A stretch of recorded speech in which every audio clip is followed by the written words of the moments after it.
तो दोस्तों हमारे सर पे जो ये नया लॉन्च हुआ है, ये चुत्तर फल है। तो इसके ऊपर हमने एक गाना बना दिए हैं, तो गाना सुनिए।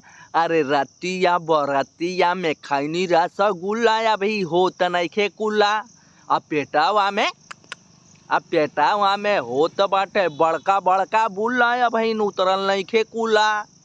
तो भैया वीडियो पसंद आयल तो चैनल को सब्सक्राइब, ऐसा कॉमेडी वीडियो देखे खातिर ये वीडियो को ज़्यादा शेयर और चैनल को सब्सक्राइब और लाइक करना ना भूलिए भैया।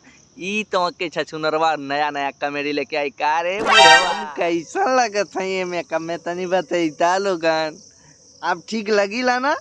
हाँ मालूम है तो के यह कुल पसंद रहा। जल्दी वीडियो को लाइक करा, जल्दी और देखा खली का दूसरा रूप दिखावे जात है। अरे हमार खली का दूसरा रूप तुनानी कैसन लगल? तला कुल यही बात पे अपन सहेली खातिर ने गाना सुना देती जौन एकरे बाद ओकर एंट्री होई। सब कहेला कि बहुत छछुनर बाड़ू तू।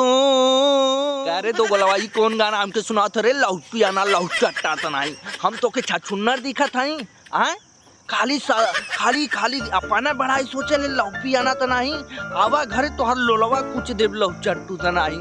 ऐना गाना सुनावे छछुनर बनाओ तुम तो ए बकचोद काका मदद तू नहीं तो दिन ब दिन तोहर आँखिया गलवा एकदम चौड़ा हो जाता है। सही बात है का? ये मौसम्बी तू सबके शरीर हम घुस के एनर्जी देलू, हमको चूस के फेंक दी हम बोकलवा। जानू का करिए मोर चमड़वा हमके उघार करके कुल आँखें मारन। रुका अपन हाल चाल हम घोड़वा से बताई, रुकल सुनिए तुमरे से।